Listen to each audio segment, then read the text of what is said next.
자, 이어서 디귿 소리 받침과 관련된 조항을 우리가 또 학습을 해보도록 하겠습니다. 자, 7항 디귿 소리로 나는 받침 중에서 디귿으로 적을 근거가 없는 것은 시옷으로 적는다. 사실 이게 처음 봤을 때 뭔 소리야? 이런 느낌 많이 날 거예요, 여러분들. 디귿 소리로 나는 받침 중에서 디귿으로 적을 근거가 없는 것? 그걸 시옷으로 적는데 이게 무슨 뜻이야? 하고 여러 가지 조항들이 다 나와 있죠. 그치? 자, 뒤에 하나씩 하나씩. 자, 일단 디귿 소리로 나는 받침이라는 건 음절의 끝소리 규칙에 의해서 디귿, 시옷, 쌍시옷 뭐 이런 친구들이 음절 종성에서 여러분들 디귿으로 발음이 되죠. 그치? 우리 음절 끝소리 규칙 정도는 알 거라고 생각해요. 그 친구들 중에서 요 종성자들이 종성에 있을 때는 다 디귿으로 발음이 됩니다. 그쵸? 여러분들 이런 거 배웠을 거예요. 자, 예를 들어서 낫. 요거 발음이 어떻게 돼? 낫. 요렇게 발음이 되죠. 그리고 낫. 요것도 어떻게 돼 발음이? 낫. 요렇게 발음이 되잖아. 그치? 요런 친구들이 디귿 소리로 말하는 받침을 얘기하는 거구나. 자, 그래서 여기 사례들이 이렇게 있습니다. 밭, 빛, 빛, 꽃, 낫 다 디귿으로 발음이 되죠.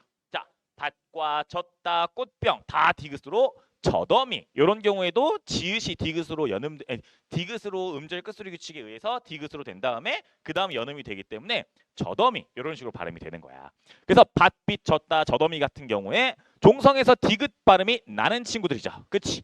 자, 그런데 그 원형이 디귿이 아니기 때문에 원래 받침을 적는데요. 자, 이게 무슨 얘기냐? 여러분들이 의미를 조금 생각을 해줘야 돼. 자, 예를 들어서 여러분들 요 밭 있죠, 밭. 밭이 뭐야? 그치, 물 넣는 건 논이고 여러분들 작물들 키울 때 그 작물들 심는 그 물 없는 땅을 뭐라 그래? 밭이라고 얘기를 하잖아. 그 친구는 여러분들 원형 자체가 티읕이에요. 그러니까 얘가 디귿으로 발음이 된다고 하더라도 원래 형태 자체가 밭이기 때문에 티읕으로 적어주는 거야. 그치? 얘가 뒤에 과라는 조사가 붙어서 발음이 밭과 요렇게 디귿으로 발음이 된다고 하더라도 우리 표기를 할 때는 어떻게 표기해? 밭과 요렇게 표기를 해주지. 그 이유가 뭐예요? 원래 형태인 밭의 그 형태를 지켜줘야 표의주의해야 요걸 봤을 때 사람들이 그 밭을 떠올리기가 편하지. 그래서 앞에서 배웠던 여러분들의 표의주의 원칙을 생각하시면 이해 가능한 부분입니다. 그쵸? 자, 그 다음 젖어미. 요 경우도 젖 플러스 어미. 그래서 요 친구가 발음이 젖어미. 요렇게 발음이 되죠. 발음이 된다고 하더라도 표기를 어떻게 해? 젖어미. 요렇게 표기를 하지. 사실 여러분들이 이 젖어미라는 단어가 무슨 뜻인지를 잘 모를 수도 있어서 이 젖어미라는 건 뭐냐면 그 옛날에 이제 그 분유 같은 걸 이제 쓰기 힘들 때 그때 이제 젖을 대신 주는 젖어미라는 게 있었대. 선생님도 사실 잘 몰라요, 여러분들. 선생님 생각보다 젊습니다, 여러분들. 선생님 94년생이에요. 선생님도 젖어미가 뭔지는 잘 몰라. 선생님도 찾아봐서 알았어요. 그러니까 젖이 잘 안 나오는 엄마가 이제 모유 수유를 하기 힘들 때가 있잖아. 그때 다른 아기 엄마한테 대신 이제 젖을 좀 동량을 해가지고 부탁할 수도 있겠지. 아니면 돈을 준다든지. 그때 이제 젖 주는 엄마가 젖어미가 되는 거야. 무슨 얘기인지 알겠어? 그럼 이 젖 주는 엄마인 젖어미에서 젖이라는 이 원래 형태의 의미를 밝혀주면 젖어미가 무슨 뜻인지 의미 파악하는 게 훨씬 더 쉽겠죠. 그러니까 이 경우에는 얘가 발음이 실제로 디귿으로 발음이 된다고 하더라도 원래 형태를 적었을 때 이 단어의 의미를 파악하기 쉽기 때문에 우리가 지읒 받침을 적어주는 겁니다. 자, 그래서 디귿 소리로 발음이 난다고 하더라도 원래 의미를 가지고 있어서 그 원래 의미를 밝혀줬을 때 독해, 그러니까 독서할 때 편하다라고 한다면 표의주의 해주는 거야. 무슨 얘기인지 알겠습니까? 자, 그런데 디귿으로 적을 근거가 없는 친구들은 시옷으로 적는다라고 나와 있지. 자, 이건 또 무슨 얘기냐? 자, 선생님이랑 방금 봤던 젖어미의 젖 그리고 뭐 방금 저 밭에서 밭 요 경우에는 다 디귿으로 발음이 되더라도 얘네들의 원래 형태 자체가 지읒과 티읕이기 때문에 발음이 디귿으로 나더라도 표의 주의해 주는 거지. 자, 그런데 여러분들 요 낫이나 요 낫이나 요 낫 같은 경우에는 셋 다 발음이 뭐예요? 낫이죠. 그치? 자, 그런데 자 봐봐. 요 낫은 보통 언제 쓰냐면 곡식 나달할 때 곡식 한낫 할 때 낫을 이렇게 쓰고 그다음 요 낫은 뭐겠지? 뭔지 알겠지? 여러분 뭐 풀 같은 거 벨 때 쓰는 거, 낫 놓고 기억자도 모를 때. 자, 그리고 이 낫은 뭐예요? 데이 타임을 얘기하는 거. 데이 낫일 해 떠 있는 미안해요. 해 떠 있는 낫을 쓸 때는 지읒 받침을 쓰지. 셋 다 발음이 디귿이라고 하더라도 여러분들 자, 요 낫이 왜 시옷 받침일까에 대해서 설명할 근거가 없는 거야. 이게 무슨 얘기야? 얘네들이 출신이 디귿이 아니죠. 디귿이 아니에요. 그게 뭔 얘기야? 원래 형태 자체가 요렇게 생겨 먹고 머리 밑는 빛할 때 빛도 원래부터 이렇게 생겨 먹은 거야. 그치? 요런 친구들은 디귿이나 다른 자음으로 적을 근거가 딱히 없는 거죠. 그러니까 요 친구는 왜 지읒으로 적어? 이 낮은 왜 지읒으로 적어요? 왜 이렇게 이마가 가렵지? 미안해요, 여러분들. 이 지읒은 여러분들 왜 이렇게 적냐면 데이라는 의미를 가지는 단어 자체가 원래 이렇게 굳어졌기 때문에.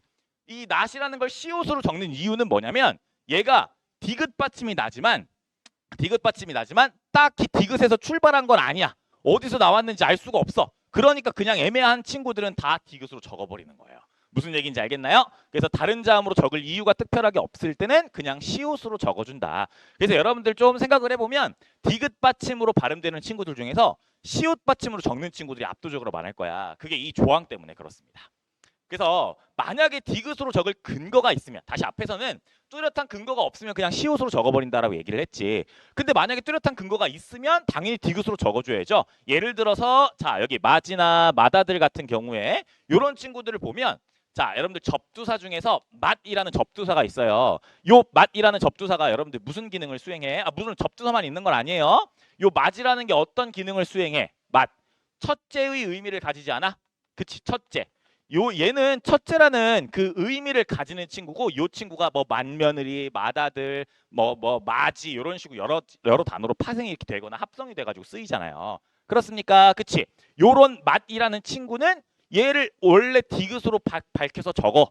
그치? 얘 원래 형태가 이렇게 생겨 먹었으니까. 그러니까 이 마지, 맏아들처럼 다 디귿으로 발음이 된다고 하더라도 요 맏이라는 단어에서 온 말이니 얘의 형태를 밝혀서 적어주면 사람들이 의미를 파악하기가 쉽겠지. 그러니까 얘를 요렇게 적지 않는 거예요.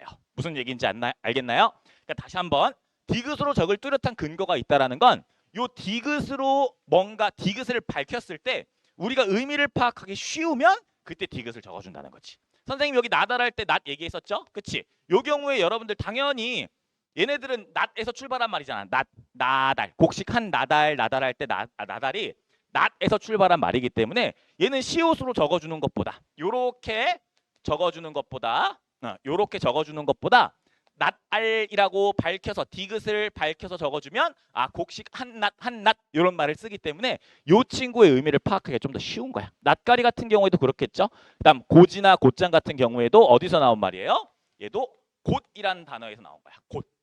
오케이, 곧다에서 나온 말이기 때문에 요 디귿을 밝혀서 적어주면 고지, 곧장 같은 단어들을 파악하기가 의미 파악하는 게 조금 더 쉽다. 이렇게 여러분들 생각해 볼 수 있겠지. 무슨 얘기인지 알겠습니까? 그래서 디귿으로 적을 뚜렷한 근거가 있으면 디귿으로 적지만 얘가 왜 디귿으로 발음이 되지에 대한 설명이 불가능한 경우, 원래부터 그렇게 발음이 돼서 그냥 그렇게 생겨 먹었어. 그런 경우에는 그냥 시옷으로 적는다는 게 디귿 소리 받침입니다. 오케이. 자, 두 번째 또 디귿으로 받침짝을 적는 경우가 준말이 만들어질 때가 있어. 사실 우리가 도두보다라는 말은 거의 쓰지 않으니까 돋보다라는 말도 있지만 자, 딛다. 발을 딛다 할 때 딛다라는 말을 많이 쓰지.